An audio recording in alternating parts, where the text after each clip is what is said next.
حضرت دہیہ قلبی رضی اللہ عنہ نہایت خوبصورت تھے۔ تفسیر نگار لکھتے ہیں کہ آپ کا حسن اس قدر تھا کہ عرب کی عورتیں دروازوں کے پیچھے کھڑے ہو کر یعنی چھپ کر حضرت دہیہ قلبی رضی اللہ عنہ کو دیکھا کرتی تھی، لیکن اس وقت آپ مسلمان نہیں ہوئے تھے۔ ایک دن سرور کونین تاجدار مدینہ حضرت محمد مصطفیٰ صلی اللہ علیہ وآلہ وسلم کی نظر حضرت دہیہ قلبی پر پڑی۔ آپ صلی اللہ علیہ وآلہ وسلم نے حضرت دہیہ قلبی کے چہرے کو دیکھا کہ اتنا حسین نوجوان ہے۔ آپ نے رات کو اللہ تعالیٰ کی بارگاہ میں دعا مانگی، یا اللہ اتنا خوبصورت نوجوان بنایا ہے، اس کے دل میں اسلام کی محبت ڈال دے، اسے مسلمان کر دے، اتنے حسین نوجوان کو جہنم سے بچا لے۔ رات کو آپ نے دعا فرمائی۔ صبح حضرت دہیہ قلبی رضی اللہ عنہ آپ صلی اللہ علیہ وآلہ وسلم کی خدمت میں حاضر ہو گئے۔ حضرت دہیہ قلبی رضی اللہ عنہ کہنے لگے، اے اللہ کے رسول، بتائیے آپ کیا احکام لے کر آئے ہیں؟ آپ نے فرمایا، میں اللہ کا رسول ہوں اور اللہ واحد ہے، اس کا کوئی شریک نہیں۔ پھر توحید و رسالت کے بارے میں حضرت دہیہ قلبی کو بتایا۔ حضرت دہیہ نے کہا، اللہ کے نبی میں مسلمان تو ہو جاؤں، لیکن ایک بات کا ہر وقت ڈر لگا رہتا ہے۔ ایک گناہ میں نے ایسا کیا ہے کہ آپ کا اللہ مجھے کبھی معاف نہیں کرے گا۔ آپ صلی اللہ علیہ وآلہ وسلم نے فرمایا، اے دہیہ بتا تو نے کیسا گناہ کیا ہے؟ تو حضرت دہیہ قلبی نے کہا، یا رسول اللہ، میں اپنے قبیلے کا سربراہ ہوں، ہمارے ہاں بیٹیوں کی پیدائش پر انہیں زندہ دفن کیا جاتا ہے۔ میں کیونکہ قبیلے کا سردار ہوں، اس لیے میں نے 70 گھروں کی بیٹیوں کو زندہ دفن کیا ہے۔ آپ کا رب مجھے کبھی معاف نہیں کرے گا۔ اسی وقت حضرت جبرائیل امین علیہ السلام حاضر ہوئے۔ یا رسول اللہ صلی اللہ علیہ وآلہ وسلم، اللہ تعالیٰ سلام کہتا ہے اور فرماتا ہے کہ اسے کہیں، اب تک جو ہو گیا وہ ہو گیا، اس کے بعد ایسا گناہ کبھی نہ کرنا، ہم نے معاف کر دیا۔ حضرت دہیہ آپ کی زبان سے یہ بات سن کر رونے لگے۔ آپ نے فرمایا، دہیہ اب کیا ہوا ہے؟ کیوں روتے ہو؟ حضرت دہیہ قلبی کہنے لگے، یا رسول اللہ، میرا ایک گناہ اور بھی ہے جسے آپ کا رب کبھی معاف نہیں کرے گا۔ اسی وقت جبرائیل امین حاضر ہوئے۔ یا رسول اللہ صلی اللہ علیہ وآلہ وسلم، اللہ تعالیٰ سلام کہتا ہے اور فرماتا ہے کہ اسے کہے، اب تک جو ہو گیا وہ ہو گیا، اس کے بعد ایسا گناہ کبھی نہ کرنا، ہم نے معاف کر دیا۔ حضرت دہیہ آپ کی زبان سے یہ بات سن کر رونے لگے۔ آپ نے فرمایا، دہیہ اب کیا ہوا ہے؟ کیوں روتے ہو؟ حضرت دہیہ قلبی کہنے لگے، یا رسول اللہ، میرا ایک گناہ اور بھی ہے جسے آپ کا رب کبھی معاف نہیں کرے گا۔ آپ صلی اللہ علیہ وآلہ وسلم نے فرمایا، دہیہ کیسا گناہ بتاؤ؟ حضرت دہیہ قلب فرمانے لگے، یا رسول اللہ، میری بیوی حاملہ تھی اور مجھے کسی کام کی غرض سے دوسرے ملک جانا تھا۔ میں نے جاتے ہوئے بیوی کو کہا کہ اگر بیٹا ہوا تو اس کی پرورش کرنا، اگر بیٹی ہوئی تو اسے زندہ دفن کر دینا۔ دہیہ روتے جا رہے ہیں اور واقعہ سناتے جا رہے ہیں۔ میں واپس بہت عرصہ بعد گھر آیا تو میں نے دروازے پر دستک دی۔ اتنے میں ایک چھوٹی سی بچی نے دروازہ کھولا اور پوچھا، کون؟ میں نے کہا، تم کون ہو؟ تو وہ بچی بولی، میں اس گھر کے مالک کی بیٹی ہوں۔ آپ کون ہے؟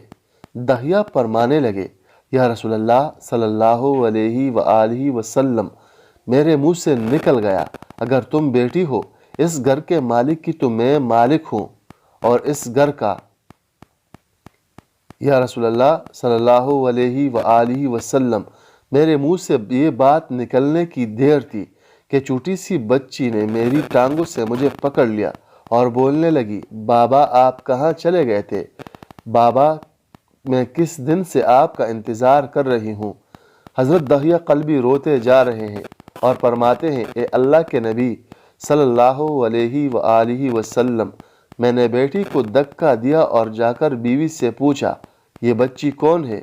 بیوی رونے لگ گئی اور کہنے لگی، دحیہ یہ تمہاری بیٹی ہے۔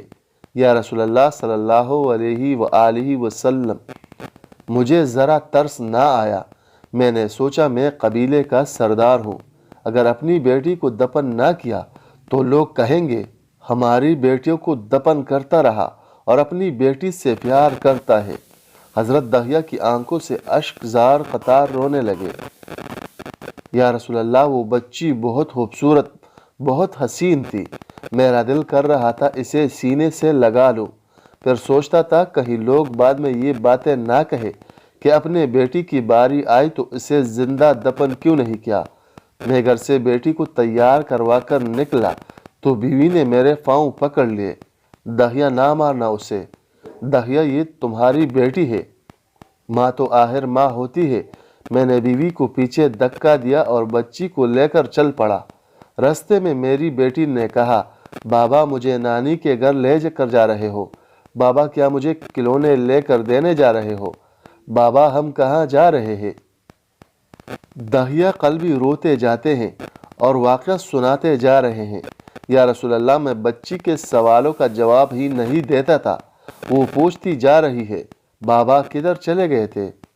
کبھی میرا منہ چومتی ہے، کبھی بازو گردن کے گرد دے لیتی ہے، لیکن میں کچھ نہیں بولتا۔ ایک مقام پر جا کر میں نے اسے بٹھا دیا اور خود اس کی قبر کھودنے لگ گیا۔ آقا کریم صلی اللہ علیہ وآلہ وسلم دحیہ کی زبان سے واقعہ سنتے جا رہے ہیں اور روتے جا رہے ہیں۔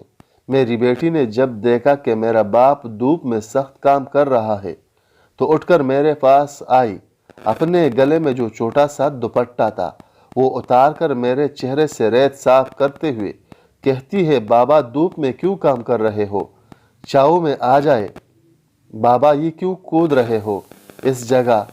بابا گرمی ہے، چھاؤں میں آ جائے۔ اور ساتھ ساتھ میرا پسینہ اور مٹی صاف کرتی جا رہی ہے، لیکن مجھے ترس نہ آیا۔ آخر جب قبر کھود لی تو میری بیٹی پاس آئی، میں نے دھکا دے دیا، وہ قبر میں گر گئی اور میں ریت ڈالنے لگ گیا۔ بچی ریت میں سے روتی ہوئی اپنے چھوٹے چھوٹے ہاتھ میرے سامنے جوڑ کر کہنے لگی، بابا میں نہیں لیتی کھلونے، بابا میں نہیں جاتی نانی کے گھر، بابا میری شکل پسند نہیں آئی تو میں کبھی نہیں آتی آپ کے سامنے، بابا مجھے ایسے نہ مارے۔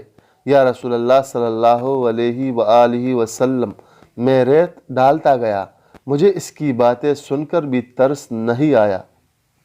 میری بیٹی پر جب مٹی مکمل ہو گئی اور اس کا سر رہ گیا تو میری بیٹی نے میری طرف سے توجہ ختم کی اور بولی، اے میرے مالک، میں نے سنا ہے تیرا ایک نبی آئے گا جو بیٹیوں کو عزت دے گا، جو بیٹیوں کی عزت بچائے گا۔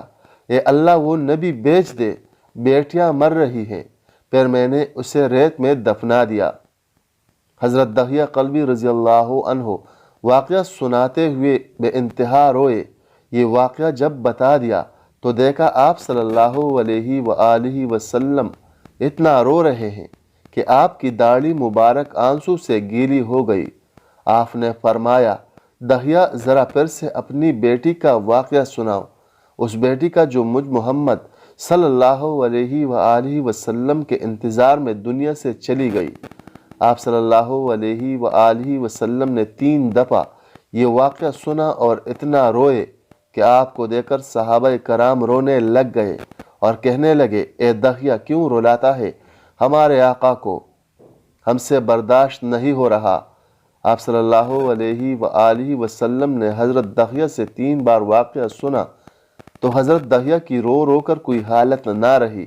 اتنے میں حضرت جبرائیل علیہ السلام حاضر ہوئے اور فرمایا، یا رسول اللہ صلی اللہ علیہ وآلہ وسلم، اللہ سلام کہتا ہے اور فرماتا ہے کہ اے محبوب صلی اللہ علیہ وآلہ وسلم، دحیہ کو کہہ دے وہ اس وقت تھا جب اس نے اللہ اور آپ کو نہیں مانا تھا، اب مجھ کو اور آپ کو اس نے مان لیا تو دحیہ کا یہ گناہ بھی ہم نے معاف کر دیا ہے۔ اس کے بعد آپ صلی اللہ علیہ وآلہ وسلم نے فرمایا،